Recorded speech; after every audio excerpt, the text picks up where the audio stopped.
계속 우리가 에베소서를 통해서 교회가 무엇인가, 에베소서가 교회가 무엇인가를 우리에게 잘 가르쳐주고 있기 때문에 이 내용에 대해서 더 보도록 하겠습니다.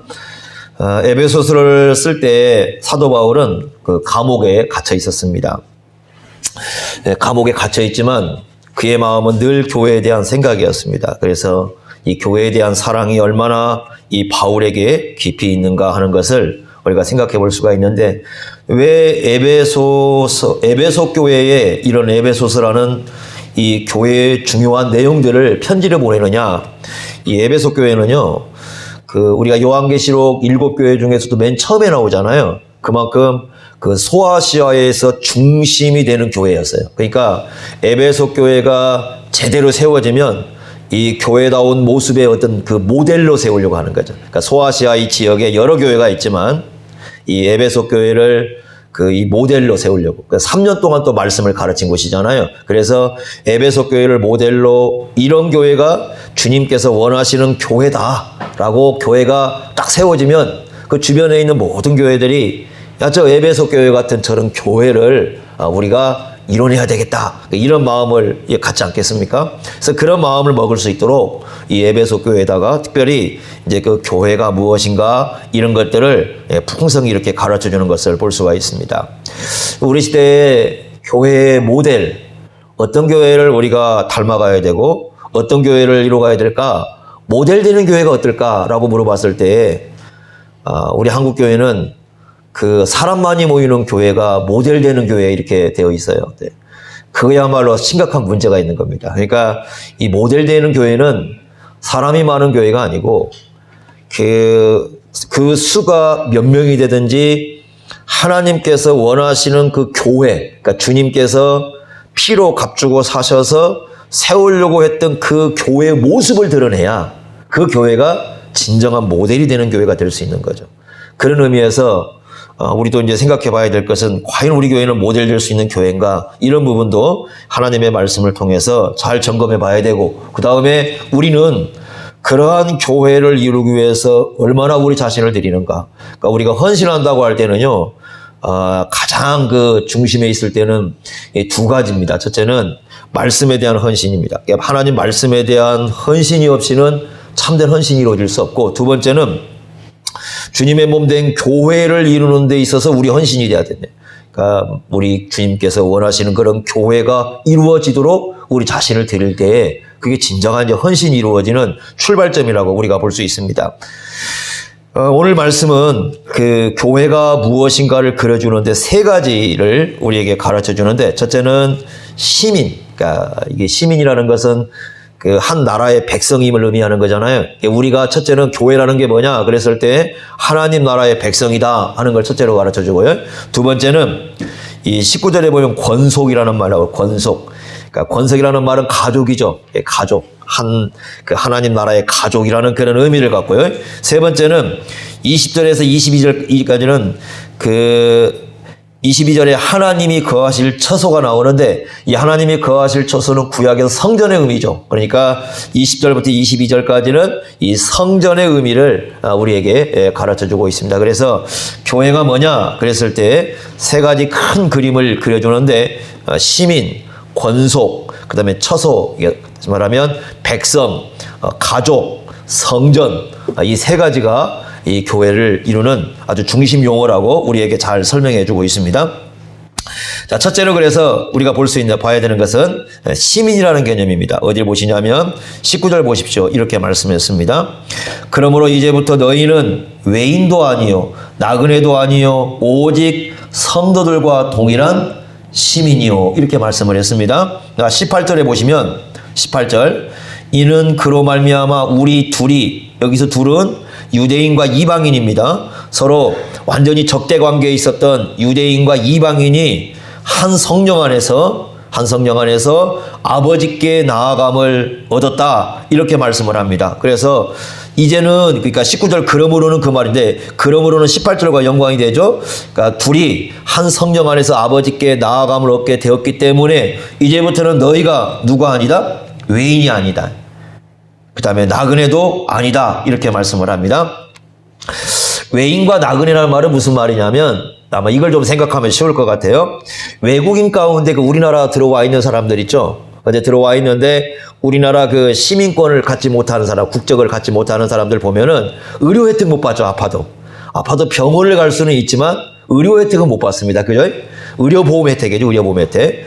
근데 이제 대한민국 시민이 되어야 의료보험 혜택을 받잖아요. 그죠? 그와 같이 그 지역에 살지만 와서 있지만 어떤 그 나라의 혜택을 받지 못하는 사람들, 그런 사람들을 뭐라고 부르냐면 외인이다 이렇게 불러요. 외인이다. 그러니까 바깥 사람들이다. 이렇게 말씀을 합니다. 하나님 나라의 혜택을 전혀 못 받는 사람들이죠. 그런 사람들이 외인이다 이렇게 말씀하는데 이게 어디 나왔던 용어냐면 12절 보세요. 2장 12절 거기 보면 어떤 사람을 그렇게 쓰고 있는가를 보십시오. 2장 12절 보시면 그때 예수 믿기 전이죠. 너희는 어디 밖에 있었다? 그리스도 밖에 있었다. 그리고 이스라엘 나라 밖에 사람이라 그러면서 약속의 언약들에 대해서는 누구다? 외인이다. 그러니까 성경에 엄청난 약속이 있죠. 성경에 이렇게 하나님을 섬기고 살면 이렇게 예수 믿으면 하나님께서 얼마나 많은 그 은혜를 주시는가 많은 약속이 있는데 아무 관계가 없어요. 그 사람하고는. 그 외인이라는 건 뭐냐면 성경에 수많은 약속이 있어도 그 사람과는 아무 관계가 없어. 그렇게 사는 사람을 뭐라고 불러요? 외인이다. 외인이다. 그런데 이제 달라졌다는 거예요. 누구 때문에? 예수님 때문에 달라졌어요. 뭐라고 말씀하냐면 19절에 오직 성도들과 동일한 누구다? 시민이다. 참 중요한 용어죠. 시민이다. 우리 성경에 그 성도들로 번역이 되어 있는데 영어 성경에는 이게 하나님 백성들로 번역이 되어 있어요. 그래서 하나님 백성들과 동일한 시민이다 이렇게 얘기합니다. 여러분 그 구약에서 하나님 백성 하면 뭐 한번 떠오르는 이름들 한번 생각해 보세요. 아브라함도 있고요, 다윗도 있고요, 여러분들이 새벽마다 있고 있는 다니엘도 있고 다 여기에 속하죠. 이 땅에 살았지만 이 사람들은 다 누구였냐면 하나님의 백성들이었습니다. 그런데 그 사람들과 같은 이제 백성이라는 거예요. 그 사람들과 같은 백성들이에요. 예전에는 다니엘 그러면 저 다른 나라 사람이에요. 아브라함 그러면 우리와 상관없는 사람이에요. 다윗 그러면 뭐 그냥 어디서 듣던 얘기 하나 그랬는데 이제는 그게 아니라 이 사람들이 누구라고요? 우리의 함께된 시민들이에요. 아브라함도 나와 함께 살아가는 시민, 다윗도 다니엘도 다 이제 남이 아닌 거죠. 이 사람들이 나와 함께 한 나라를 이루는 그런 사람들이다. 마태복음 8장에 보면요, 그 백부장 사건이 나옵니다. 그 백부장이 그 자기 하인이 아팠을 때 예수님께 간청하는 사건이 나옵니다. 그때 마태복음 8장 11절 보시면 그 백부장의 얘기를 하면서 예수님이 뭐라고 말씀하시냐면 이렇게 말씀하셔요. 동서로부터 많은 사람들이 와가지고 아브라함과 이삭과 야곱과 함께 천국에 앉는다. 그때 앉는다는 말은 무슨 말이냐면 음식을 먹는다는 뜻이에요. 앉는다는 것은 비스듬히 앉아서 이 사람들은 밥을 먹거든요. 그러니까 함께 앉아서 음식을 먹는 사람이 된다는 건 한 식구가 되는 거죠. 그러죠? 그래서 이제 우리가 어떻게 되느냐면 구약에 있는 아브라함과 이삭과 야곱과 함께 천국에서 모여서 함께 식사를 나눌 수 있는 그런 관계가 되었다고 말씀을 합니다. 그런데 더 여기서 또 중요한 표현이 뭐라고 하냐면 어떤 시민이라고 나오냐면 그러기 뭐라고 씁니까? 앞에 동일하다고요. 네? 여러분 아브라함이 우월하고 다윗이 우월한 게 아니라 아브라함과 우리가 어떻게 하고요? 동일하고 다윗과 우리가 동일하고 다니엘과 우리가 어떻게 하고요? 동일하고. 그러니까 하나님 나라에는 누군가가 우월한 사람이 없어요. 우월한 게 아니라 동일한 사람들이 모여서. 그러니까 여러분들이 이런 거죠. 이 교회가요, 하나님 나라의 그 시민으로서 모습을 가진다면 어떤 모습이어야 되냐면 우리 모두가 다 우월감을 가진 사람이 없어야 돼. 그리고 다 어떤 사람이어야 돼? 다 어떤 마음을 가져야 돼? 동일한 마음.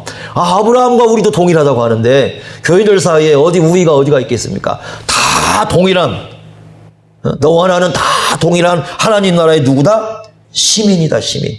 이 의식이 우리 속에 있어야 돼. 이게 교회입니다, 교회. 그래서 교회는요, 우월감을 가진 사람이 있으면 안 돼. 세상 것까지, 우월감은 세상 것 가지고 하는 거죠. 내가 너보다, 우월감은 내가 너보다 더 가졌으니까, 너보다 더 똑똑하니까. 예를 들면 내가 세상에서 더 많이 배웠으니까 내가 당신보다 우월합니다. 내가 당신보다 더 잘생겼으니까, 사실 뭐 잘생긴 것도 뭐 기준은 다 다양하겠지만 당신보다 더 잘생겼으니까 내가 당신보다 우월합니다. 그런 거 교회는 없어요. 그런 걸로 교회는 따지게 되면 그건 진정한 주님의 몸된 교회가 아니죠. 그러니까 교회를 갔을 때는 우월한 게 아니에요. 서로 누가 우월하다 그걸 따진 게 아니라 대개 모든 교인들이 어떤 의식을 가져야 참된 교회의 모습을 갖는다고요? 동일하다. 동일하다. 자, 동일하게 뭘 가졌어요? 시민이라고 했으니까 시민권이 있다는 거죠. 그죠? 그 빌립보서 3장 20절에 보시면 우리의 시민권은 하늘에 있는지라 이렇게 얘기합니다. 이게 대단한 겁니다. 왜 그러냐면요. 1세기 당시에는 이 로마의 시민권이 최고였습니다. 로마의 시민권.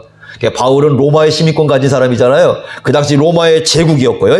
그 제국의 시민권을 가진 사람은 특권이 있었어요. 예를 든다면 지금이야 뭐 부동산이 있다, 땅이 있다 그러면 뭐 자기들이 뜻만 있으면 매매하지만 그 1세기 당시에는 로마 시민권이 아니면 땅을 매매를 못해요.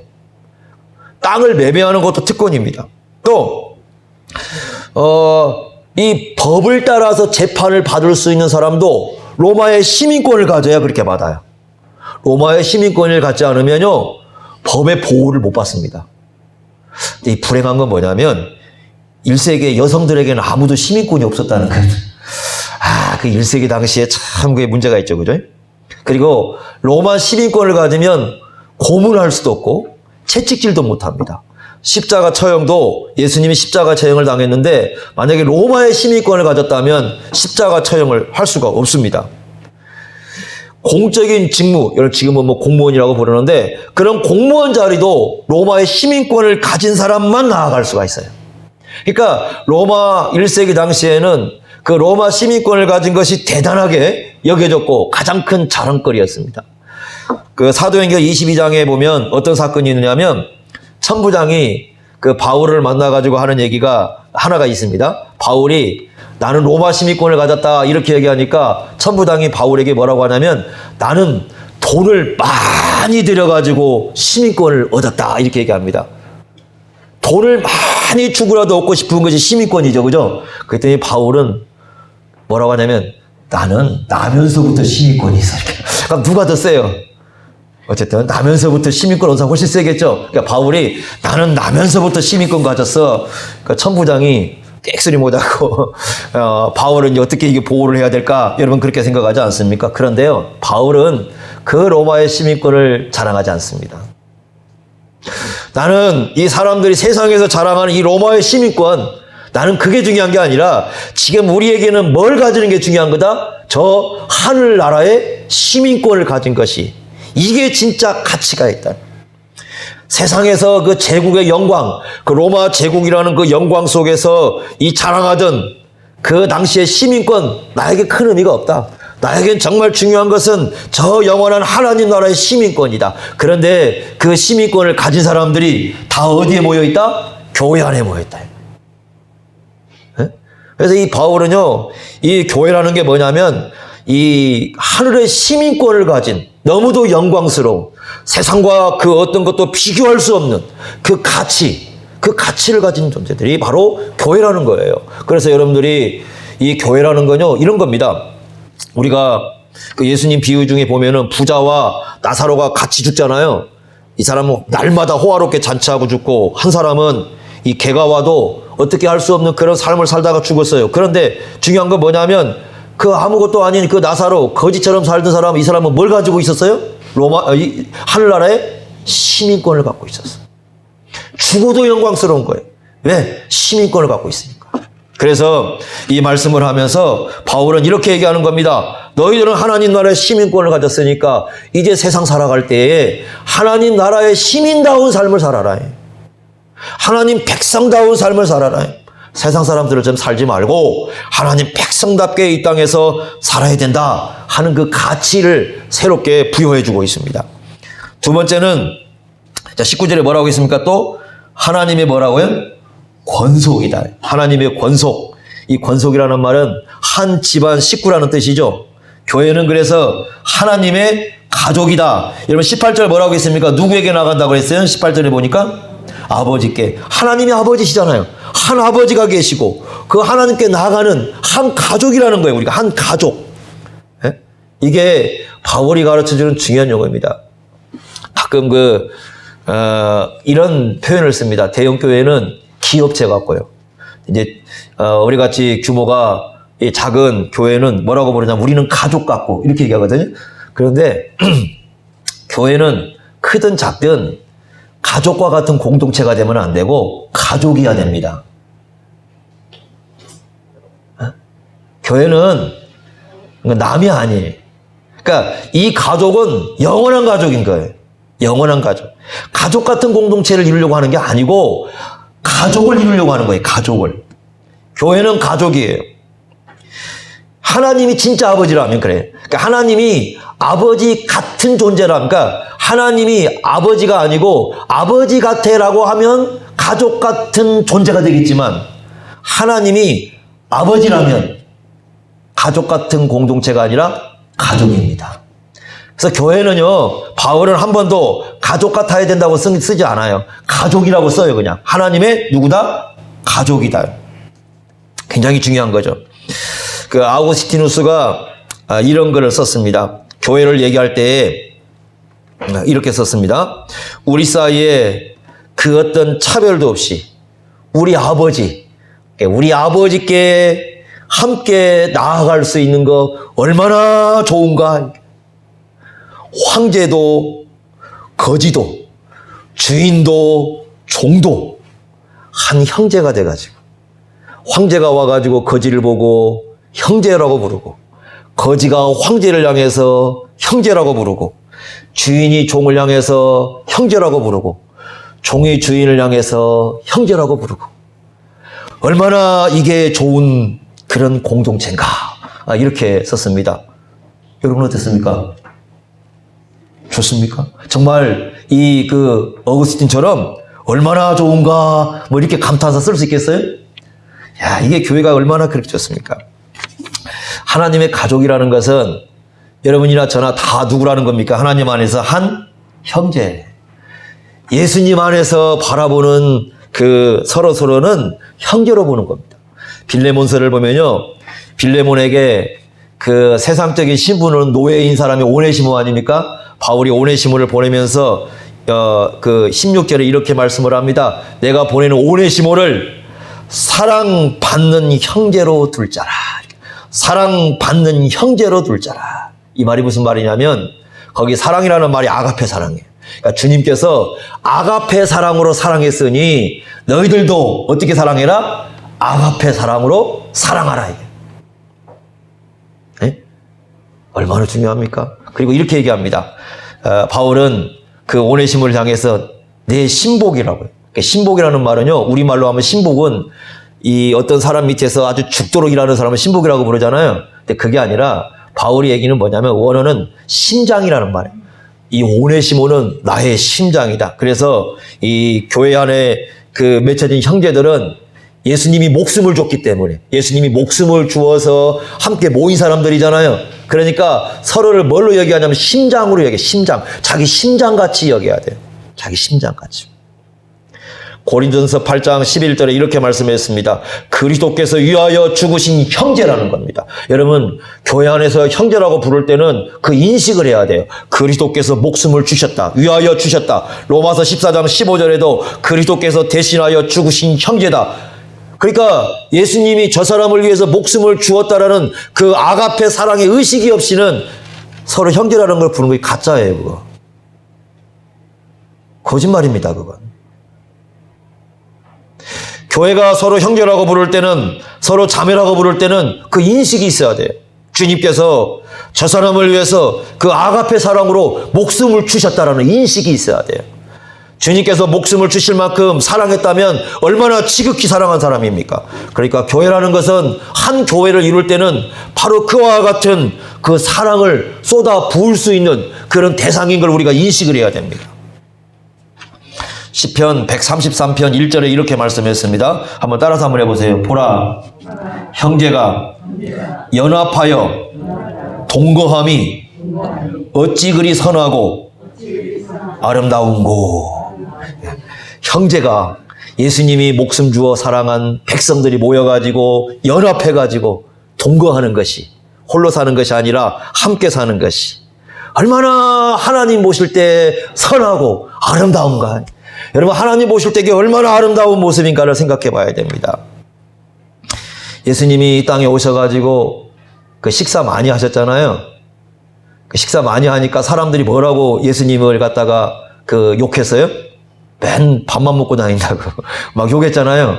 그 의미를 모른 거죠. 그러니까 예수님이 이 땅에 오셔가지고 하신 것은 시편 133편 1절 말씀대로 형제가 연합하여 동거하는 그걸 보여주는 것이 식사 공동체예요. 그래서 여러분들 1세기에 가면은 서로 친밀하지 않으면 같이 식사를 절대 하지 않습니다. 우리는 친하지 않아도 그냥 어느 속해서 이렇게 식사를 하잖아요. 1세기에는 서로 그런 의식이 없으면 절대 이 식사를 하지 않습니다. 하나님께서 선하게 보시고 아름답게 보시는 거예요. 그러니까 우리가 여러분 교회 안에서도 마찬 식사를 하는 것은요, 하나님께서 선하게 보시고 아름다운 것이기 때문에 그걸 위해서 이 하나하나 봉사하고 함께 식사를 나누는 것은 하나님 보실 때 굉장히 아름다운 모습인 거예요. 예수님이 그렇게 하셨으니까. 그 예수님의 모습이죠. 그러니까 세상 사람들이 식사하는 것 같은 그런 식사가 아니에요. 지금 교회들이 그 제일 힘든 게 그거였답니다. 코로나 오고 난 다음에 이제 그 밥을 못 먹었잖아요. 밥을 먹으려고 하니까 봉사를 안 하려고 한대요, 아무도. 그래서 교회마다 지금 오후 예배도 못 드리는 데도 많고 어려움이 많다고 얘기를 합니다. 그 목사님들이 그것 때문에 너무 힘들대요. 이걸 못 하니까. 그래서 어떤 교회는 빵만 주고, 어떤 교회는 뭐 김밥만 주고, 어떤 교회는 라면 끓여주고, 뭐 이렇게 하면서 이렇게 한다고 얘기를 하는데, 그것은 이 세상이 뭐라고 하는 게 아니고 세상에서 먹는 그런 식사 의미가 아니라 주님께서 말씀하신 대로 형제가 연합하여 동거하고 그것이 얼마나 선하고 아름다운가라는 말씀하신 그 하나님의 마음을 우리가 실천해가는 것이 그런 공동체 모습입니다. 그러니까 그런 봉사들이 참 아름다운 거지요. 로마서 12장 10절에 이렇게 말씀했습니다. 형제를 사랑하여 서로 우애하고 또 한번 따라서 해보세요. 존경하기를 서로 먼저 하며. 하나님이 가장 싫어하는 게 그래서 뭔 줄 아십니까? 편가르기를. 우애하고 서로를 존경을 하는 거죠. 얼마나 하나님이 이거 기뻐하시는지 몰라. 형제라면, 위하여 죽으신 형제라면 교회가 서로를 존경해주고 우애하고 네가 내가 싸우는 게 아니라 함께 이 사랑을 나눌 수 있는 그런 모습을 보이고, 이거 얼마나 여러분 이게 아름다운 모습인지 모릅니다. 자, 또 로마서 12장 15절에 이렇게 말씀했습니다. 여러분 이건 잘 알 거예요. 즐거워하는 자들과 함께 어떻게 하고? 즐거워하고. 우는 자들과 함께 어떻게 하고? 울고. 근데 이상하게 교회는요, 즐거워하는데 함께 못 즐거워하고, 우는 사람 앞에 가서 못 울고, 그런 일이 참 많아요. 근데 교회는요, 이 함께라는 말은 연합이에요. 아까 형제가 연합 그랬잖아요. 그 연합 관계. 그러니까 연합을 이뤘으니까. 연합이라는 건 한 식구, 한 가족, 하나님의 가족이니까. 가족은 즐거워할 때 함께 즐거워하는, 울 때 함께 울어줄 줄 알고. 이게 가족이거든요. 그래서 교회는요, 하나님의 가족인 것이지, 교회는 가족과 같은 곳이 아니에요. 여러분, 만약에 형제가 즐거워하는데 옆에서 즐거워하는 것은 즐거워하는 척 하는 거 아니잖아요. 즐거워해야 되는 거죠. 울고 있는데 우는 척 하는 거 아니죠. 울어야 되는 거죠. 진짜 같이 울어주고, 같이 즐거워해주고, 이게 교회란 말이에요. 주님께서는 그런 교회를 모델되는 교회고, 그런 교회를 선하게 보시고 아름답게 보시는 것이지, 막 모여가지고 그냥 자기들끼리 나눠 편가르기 하고 싸우고, 네가 잘나니 내가 잘나니 그러고, 교회가 어려움이 있어도 책임질 줄 모르고 교인들이 서로 경쟁 상대나 삼고, 이런 공동체라면 그 교회는 1000명이 모이든 10,000명이 모이든 100만 명이 모이든 하나님 보실 때는 하나도 아름답지가 않아요. 그리고 모델도 안 됩니다, 그런 교회는. 우리가 어떤 공동체가 주님께서 기뻐하시는 공동체인가를 이런 데서 볼 수 있습니다. 그 다음에 세 번째는요. 자, 세 번째는 뭐라고 그랬습니까? 성전이죠. 성전에 대해서 가장 많은 그 분량을 할애합니다. 19절에 보시면 시민과 권속은 한 절에 써놨죠. 성전에 대해서는 20절, 21절, 22절에 대해서 이 세 구절을 써가지고 성전에 대해서 가장 말씀을 많이 하는 것을 우리가 볼 수 있습니다. 자, 그러면 성전의 의미는 무엇이냐? 세 가지를 가르쳐 줍니다. 첫째로 20절 말씀 보십시오. 20절. 자, 함께 읽겠습니다. 시작. 너희는 사도들과 선지자들의 터 위에 세우심을 입은 자라. 그리스도 예수께서 친히 모퉁이 돌이 되셨느니라. 터는 기초지요. 그런데 그 교회의 기초는, 터는 누구 위에 세워진다고요? 사도와 선지자들이죠. 여기서 말하는 거 여러분, 이 교회당 건물 생각하지 마세요. 이 교회, 이 성전 건물 아니고요. 누구 얘기하는 거예요? 예수 믿는 사람들을 얘기하는 겁니다. 자, 좀 이따 그것도 볼 수 있는데, 터가 견고하면 굉장히 안정된 건물이 되죠. 예수님께서 말씀하죠. 그 마태복음 7장에 보면 두 개의 집이 있습니다. 하나는 어디에 세웠어요? 모래 위에 세우고, 또 하나는 반석 위에 세우고. 모래 위에 세운 집은 그냥 넘어가죠. 반석 위에 세운 집은요, 흔들리지 않습니다. 안정이 되어 있죠. 그런데 어떤 집이 반석 위에 세운 집이냐? 여기 말씀하는 거 보니까 사도들과 선지자들의 터, 이렇게 합니다. 여러분은 1세기 당시에 사도들과 선지자들은 뭐 하는 사람들이었어요? 하나님의 말씀을 가르치는 사람들이었죠. 그러니까 여기서 말하는 터는 뭐라는 걸 알 수 있습니까? 사도들이 가르친 복음, 사도들이 가르친 하나님의 말씀. 그러니까 교회는 그래서 이 가르침, 교훈, 여기에 세워졌을 때에 흔들림 없이 교회는 나아갈 수 있다는 것을 우리에게 보여줍니다. 마태복음 7장에서도 그 반석이 뭐예요? 예수님이 하신 말씀이죠. 그 말씀 위에 세워진 교회가 흔들림 없다, 이렇게 말씀합니다. 교회는 그 능력이 아니라, 그 위에 세워진 것이 아니고, 감격이나 열심이나 경험에 세워진 게 아니고, 기적에 세워진 게 아니고, 어디에 세워져야 된다? 가르침에 세워져. 가르침에 세워질 때에 흔들림이 없습니다, 교회는. 그러나 만약에 다른 것 위에 교회를 세우려고 한다면 어떤 이런 게 생각해 보십시오. 막 능력받은 사람들이 모였어요. 나 여기서 능력받고 여기서 능력받은 사람들이 모였어요. 그게 교회가 되느냐? 아닙니다. 제가 처음에 개척 나올 때에 어떤 목사님이 그러시더라고요. 가서 뭐 귀신 들린 사람 몇 사람, 아픈 사람 몇 사람 데려놓고 고쳐놓고 귀신 쫓아내면은 교회가 부흥할 거라고. 근데 여러분, 귀신 쫓아내고 병 고치면 교회가 되는 겁니까? 아니에요. 교회는 가르침이라는 이 사도들의 가르침이란 터 위에 세워져 있어야 이 교회가 튼튼하게 서 있는 겁니다. 제가 예전에 신앙생활 할 때 처음에 교회를 갔더니 막 그런 얘기가, 여러분 들어보셨을 겁니다. 음란귀신이라고 들어봤어요? 음란귀신, 술귀신. 또 제가 목회했던 교회 중에서 그랬더니 닭귀신이 있대요. 닭귀신. 몸에 관절에는 닭귀신들이 들어가지고 아프다고. 닭귀신 쫓아내야 된다고. 그런 거 있나요? 여러분 물어보겠습니다. 음란귀신, 술귀신, 닭귀신 그런 게 있나요? 이게 어디서 온 건 줄 아십니까? 우리나라 옛날에 그 민속신앙에 보면 귀신 얘기 많잖아요. 몽달귀신. 네, 몽달귀신 어떤 귀신입니까? 총각귀신들이잖아요. 결혼 못하고 죽은 총각귀신.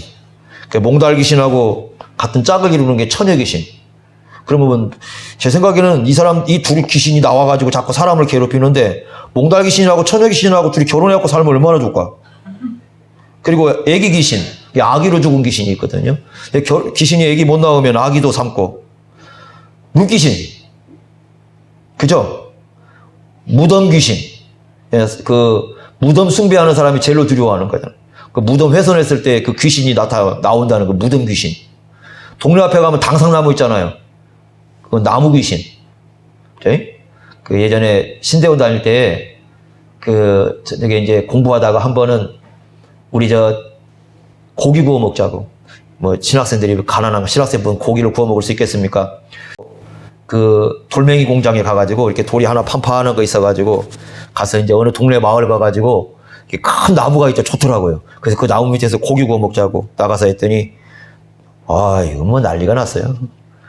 거기 무슨 당산나무였나 봐요. 막 그 밑에서 고기 먹었다고. 동네 사람들 그래가 쫓겨나가지고 다른 데 가서 고기 먹었습니다. 뭐 별귀신 다 있잖아요. 그 옛날에 그 우리 그 조상들이 섬겼던 그 귀신 의식이 교회 안에 들어와 있어요. 그래서 귀신에다가 이름을 붙여. 무슨 음란귀신, 뭐 동귀신, 술귀신, 뭐 이런 것들, 그런 거 없다니까. 다 귀신은 귀신이지, 그죠? 옛날에 그 말로 귀신 신나라 까먹는 소리 하는 겁니다, 그건 다.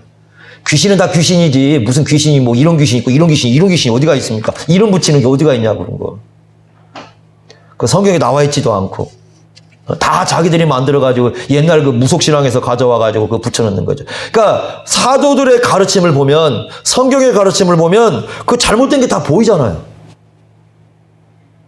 그러니까 우리가 지금 얘기하고 있는 것이, 우리가 말하고 있는 것이 사도들이 가르치는 건지, 그걸 우리가 잘 분별해가지고 그 잘못된 것에 우리가 따라가지 말고 이 사도들이 가르치는 그 터 위에 세워져야죠.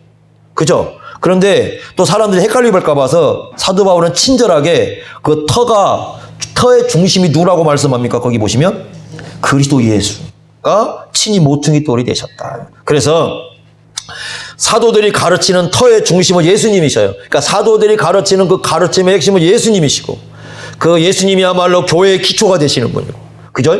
그래서 이 교회는요, 그 사도행전 3장 6절에 베드로가 얘기한 것처럼 은과 금은 없어도 좋아요. 그렇지만 예수님의 이름은 분명히 살아있어야 됩니다.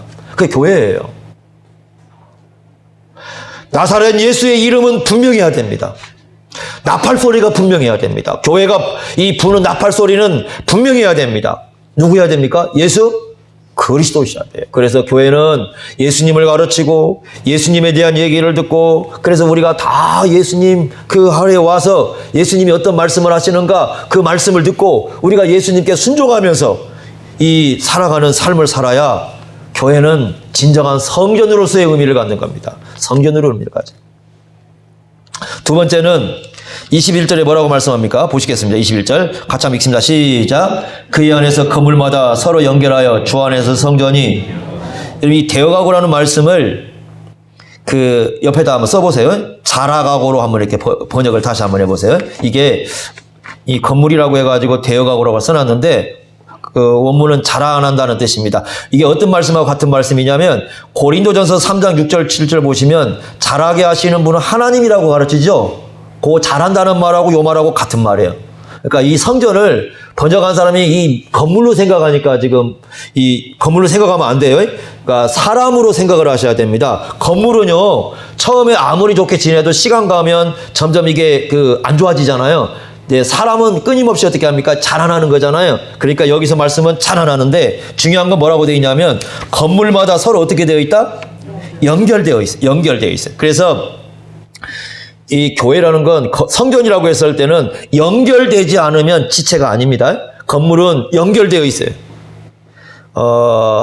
마치 그 지붕, 큰 집을 생각하면 터가 있고 기둥도 세워지고 지붕도 있고 벽돌도 있고, 돌담을 보시면 돌담끼리 이렇게 다 연결되어 있잖아요. 이렇게 다 엮어져 있어요. 연결되어 있어요. 그래서 연결돼 가지고 하나님께서는 이 교회를 그의 안에서, 예수님 안에서 서로 연결을 시켜가지고 어떻게 하냐면 성전으로 자라도록 만들어주시는 거예요. 자라가도록. 그러니까 교회는 이 서로를 연결해서 이 자라날 수 있도록 이렇게 해주시는 겁니다. 자라날 수 있도록. 네? 그래서 여러분들이 우리가 알아야 될 게 뭐냐면 교회와 교회가 연결되지 않으면, 교회 안에 속해 있지만 연결되지 않으면 그 사람은 자라나지가 않습니다. 교회는 인격이라는 건물이고요. 그 인격이라는 건물 속에서 함께 연결되어 있어야 신앙이 성장합니다. 여러분 이렇게 한번 생각해 보세요. 벽돌 있잖아요. 벽돌은 아무리 훌륭하게 구워도 만약에 건물 속에 들어가지 않으면 그건 건물이라고 하지 않아요. 그죠? 벽돌은 아무리 훌륭하게 구워놔도 떨어져 있으면 그냥 벽돌이지 이 건물이라고 안 부르죠. 그러나 이 벽돌이 좀 약해도 건물 속에 들어가서 맞춰지면 그걸 뭐라고 부르? 전체를 건물이라고 부르는 거예요. 혼자는 아무리 훌륭해도 떨어져 버리면 성전이라고 하지 않아요. 그것은 그냥 벽돌이야. 그건 하나님 보실 때 그냥 벽돌인 거야. 예? 성전이 되려면 어떻게 해야 되느냐? 아무리 그 연약해도 그 건물 속에 이렇게 들어가고 함께 그 안에 있어야 되는 거예요. 그죠? 여러분이 이 돌멩이 하나 보세요. 돌멩이가요. 이 작은 돌멩이 하나 이렇게 보시면 이거 우리가 들어서 던지면 되잖아요. 이거 얼마나 되겠습니까? 바람 불면 날아갈 수도 있겠지만 센 바람 불면. 근데 아무리 거센 바람이 불어도 이 돌담 엮어놓은 거 뭐 참 신기하잖아요. 뭐 제주도는 뭐 그 삼다도라 해가지고 바람도 많은데 그 돌멩이를 이렇게 딱 그 엮어놨잖아요. 근데 그 조그만 돌멩이가 그 안에 들어가 있는데 바람이 불어서 흔들리지 않아요. 마찬가지로요, 이 신앙이 튼튼하게 되는 방법은 이와 같이 그 하나님이 지으신 그 이 성전이라는 건물 속에 들어가 연결이 되어 있어야 돼. 자, 이렇게 연결이 되어 있어요. 그래야 흔들림 없는 그런 신앙이 될 수 있다고 말씀해 주십니다. 그러기 위해서는 중요한 것이 두 가지인데요. 첫째는 우리가 함께 자라가기 위해서, 이 자라간다는 말은 무슨 말이냐면, 연결되어 있다는 말은 자라나기 위해서는 서로가 서로에게 필요한 존재들이야. 예? 서로가 서로에게 필요한 존재. 하나님께서는요, 한 사람에게 전부를 주지 않았어요. 다 서로를 통해서 이 유익을 받고 유익을 누리고 이렇게 주셨는데, 두 가지를 첫째는 배우는 자세가 있어요. 서로가 서로에게 배우는 자세가 있어야 돼. 내가 이분에게 배울 만한 게 있고, 내가 이분에게 배울 만한 거 있고. 이 배우는 자세를 가질 때 그 사람이 이 연결점을 통해서 성장할 수가 있습니다. 근데 이상한 교회에서 배우는 자세가 없는 사람은 성장하지가 않아요. 두 번째는 서로가 서로를 통해서 배우잖아요. 근데 배우는데 두 가지가 있어요. 첫째는 어떻게 배우는 게 있냐면, 내가 저 사람처럼 되면 안 돼. 그 나쁜 모델이 있고요. 어떤 경우가 있냐면, 내가 저 사람처럼 신앙생활, 저 사람처럼 내가 살아. 이런 모델이 있잖아요. 그러니까 내가 누군가를 배워야 할 뿐만 아니라 나에게서 누군가가 배우기 때문에 좋은 모델이 되어줘야 돼. 나쁜 모델이 되면 안 돼요. 신앙의 나쁜 모델 되면 좋은 모델이 되어서 저 사람처럼 해야 돼. 이렇게 할 때 이 서로가 서로를 통해서 이 함께 자라날 수 있고 성장해 나갈 수가 있습니다. 자, 세 번째는 뭡니까? 22절 보겠습니다. 22절 함께 읽겠습니다. 시작. 너희도 성령 안에서 하나님이 거하실 처소가 되기 위하여 그리스도 예수 안에서 어떻게 지어져 간다고요? 함께. 그래서 여러분, 함께 지어져 가는 것이 교회입니다. 교회는 혼자 지어져 가는 게 아니라 함께 지어져 가는 것이 교회다. 그래서 주님께서는 어떻게 했습니까? 교회를 통해 서로가 서로를 통해서 깎이게 만들고 서로가 서로를 통해서 힘을 주게 만들고 이런 공동체를 이루어야 됩니다. 데살로니가전서 5장 14절에 이렇게 말씀했습니다. 또 형제들아 너희를 권면하노니 게으른 자들을 권계하며. 근데 교회는 늘 게으른 사람들이 있어요. 그러죠? 또 저와 여러분들 다 보시면 저나 여러분 다 게으른 면 있죠? 방에서 누우면 좀 더 자자, 좀 더 눕자, 다 여러분이나 저나 다 그렇게 하죠? 그죠? 다 이제 우리 그런 심령들이 있습니다. 그러다 보니까 신앙을 생활하다 보면 다 뭐 게으름이 있어요. 그러면 어떻게 하느냐? 서로가 서로를 통해서 이렇게 그 게으름에서 벗어날 수 있도록 도와줘야 돼. 서로가 서로에게. 또 마음이 약한 자들은 어떻게 하고? 격려하고. 신앙생활 하다 보면 마음이 약해지는 사람 없습니까? 다 있죠. 하나님 나라를 위해서 살아가는데 힘이 약해지는 사람 있죠. 그죠? 다 마찬가지요. 저 목사님들에게서 제일 많이 드는 얘기가 이렇게 만나면 나 좀 위로 좀 해줘. 나 너무 약해. 막 이런 것들. 목사님들이 막 앞에 있으니까 막 강한 것 같잖아요. 얼마나 잘 삐지고, 삐지는 얘기겠죠. 얼마나 약하고, 얼마나 위로받기 원하고 막 이런 소리 많이 해요. 그래서 목사님 와서 나 좀 위로해줘. 그런 말 하는데, 그럴 때 그 힘이 돼주고, 위로하고, 뭐 이렇게 서로 격려를 할 수 있는 거. 이게 교회 공동체야 돼. 또 힘이 없는 자들은 붙들어주고, 모든 사람에 대해서 오래 참고, 뭐 이런 얘기를 하십니다. 근데 여러분들, 우리가요, 이거 조심하셔야 됩니다. 뭘 조심해야 되냐면, 어떤 사람이 있느냐면 가끔 보면 교회에서 자기를 위에 세우는, 이렇게 위에만 세워놓는 사람들이 있어요. 어떤 사람들이냐면 나는 권계하는 존재, 나는 격려만 하는 존재, 나는 붙들어주기만 하는 존재. 이렇게 나를 위에 세워가지고 나는 뭔가를 하는 존재로 나를 위에 두면 가장 위험한 신앙이에요. 그래서 성경은 뭐라고 하냐면 서로 하라, 서로 그렇게 하라고. 내가 누군가를 격려해 주지만 나도 누군가로부터 뭘 받을 필요가 있고요? 격려받을 필요가 있고, 내가 누군가를 붙들어 주지만 누군가가 나를 어떻게 해야 해? 붙들어 줘야 되고. 이게 교회라는 거예요, 교회는. 근데 교회는 그래서 삐져나오면 안 되는, 하나가 삐져나오면 안 되는, 이게 가장 좋지 않는 교회의 모습이죠. 예전에 제가 성탄절 때 경험한 건데요. 성탄절 때 시골에서 이제 이렇게 가르치는데, 제가 이제 4학년, 5학년 애들을 데리고 성탄 추리를 했습니다. 성탄 추리를 해가지고 앞에다 이렇게 꾸미는 건데, 토요일 날인데요. 성탄 추리를 해가지고 이렇게 해서 주일날 이제 지나고 성탄절이 되면 같이 즐기려고 애들 다 오라고 해가지고 니들이 꾸미고 싶은 대로 다 꾸며라. 애들이 다 꾸며놨습니다. 보니까 제가 봐도 4학년이나 5학년이 꾸미는 것처럼 진짜 꾸며놨어요. 근데 이제 그 애들을 가르치는 지금은 고등학생이, 옛날에는 고등학생이 다 선생했잖아요. 딱 들어와가지고 그걸 척 보더니 한 말이, 이게 무슨 성탄출이라고 이렇게 했냐고 막 애들에게 막 얼굴을 붉히면서 막 화를 내고는 막 그 성탄추리를 갖다가 해놓은 걸 갖다가 막 하나씩 막 끄집어 내리는 거예요. 그래서 그 선생님을 불렀어요. 저를 불러가지고, 조용히 불러가지고, 뭐 하는 거냐? 마음에 너무 안 든대. 어떻게 이렇게 할 수 있냐고. 가만둬. 손끝 하나 대지만. 아이들은 자기들이 하나님을 생각하고 거기에서 최선을 다해서 자기 마음을 들여가지고 그렇게 했는데, 네가 그 무슨 권리로 그걸 끌어내려. 어른들이 볼 때는 그 아이들이 다 허술해 보이고 그렇지만 하나님 볼 때는 너도 마찬가지야. 그런데 그 해놓은 걸 갖다가 네 눈에 안 맞는다고, 그 네 눈이지. 그 아이들이 했던 그 봉사와 심정의 마음은 네가 어떻게 하려고 그 아이들의 마음을 끌어내려. 또 한마디도 하지 말고 손도 대지 말고 또 가만 놔둬, 성탄 끝날 때까지. 그리고 성탄 끝나고 나면 네가 다 치워. 하나님께서는 함께하는 걸 원하시는 거죠. 삐져나오는 걸 원하지 않아요. 그래서 마치 여러분들이 성경에 보면 빌립보서에 그 얘기 하시잖아요. 복음을 위하여 협력하라고 그러잖아요. 그 협력이라는 말이 팀 운동할 때 쓰는 말이에요. 팀 운동할 때. 여러분 축구할 때 보세요. 축구할 때는 자기 위치가 있잖아요. 포지션이 있고. 거기서 자기 역할을 했고 서로를 도와줘야 축구가 되는 거죠. 안 그렇습니까? 서로를 도와줘야 돼요. 그래야 축구가 되는 거야.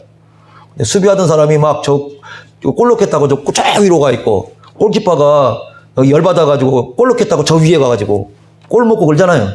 얼마나 엉망이 되겠습니까? 그런 골은. 그게 아니라 함께 자기 위치에서 자기가 서로를 이렇게 도와주는 거죠. 도와주고. 이게 연합이 되어야 그 팀이 승리를 할 수 있는 거죠. 그러니까 한 사람이 승리하는 게 중요한 게 아니라 한 팀이 승리하는 게 중요한 거죠. 한 팀이 승리하는 게 중요한 거예요. 이게 하나님께서 원하시는 겁니다. 그래서 교회는 이렇게 한 팀을 이루어야 되는 것이고, 그래서 함께 지어져가는 공동체가 되려면 자기를 부인해야 돼요. 나를 부인하고 이렇게 돼야 됩니다. 예수님이 말씀한 것처럼 자아를 부인하지 않고는 그 어느 누구도 예수님을 따를 수 없어요. 이런 거죠. 자기를 부인하지 않고 예수님을 따르면서 제자라고 말한 사람은 그걸 뭐라고 부르냐면, 따라서 해보세요. 유사제자. 이상하게 같이 가고 있는데 같은 길이 아닌, 그러니까 유사하지만 제자가 아닌 거죠. 그러니까 그런 제자가 되면 안 돼. 그러니까 우리가 이 말씀의 잘 기억해요. 성전은 그래서 세 가지 얘기예요. 그 다음에 자라남, 그 다음에 뭡니까? 함께. 이 세 가지가 제대로 이루어질 때 그게 성전 공동체라. 그러니까 우리가 진정한 주님의 성전 공동체가 되려면 방금 이 가르쳐준 이 세 가지가 제대로 잘 이루어져야 우리를 하나님의 성전이다 이렇게 부를 수 있는 거지, 그냥 막 대충 건물 지어놓고 성전이다 이렇게 말하지 않습니다. 우리 공동체가 너무 중요하다는 걸 기억을 하시기 바랍니다. 그래서 우리가 항상 교회라는 건 세 가지 인식을 하면서, 첫째는 하나님 나라의 무엇이다? 시민이다. 두 번째는 하나님의 무엇이다? 가족이다. 세 번째는 하나님의 성전이다. 꼭 여러분 이런 공동체를 우리가 이루어갈 수 있도록 우리 자신들을 하나님 앞에 드릴 수 있기를 바랍니다. 기도하겠습니다. 하나님 아버지, 교회가 어떤 공동체를 이루어야 될지를 가르쳐 주십니다. 하나님 나라의 백성으로서의 시민, 또 이 하나님의 가족, 또 성전, 이런 이미지를 통해서 우리가 어떤 공동체를 이루어야 할지 잘 가르쳐 줍니다. 하나님 아버지, 저희들이 이런 공동체를 이루기 위해서 저 자신부터 시작해서 우리 모두가 다 자신을 드릴 수 있는 그런 삶을 살 수 있도록 인도하여 주옵소서. 예수님의 이름으로 기도하옵나이다. 아멘.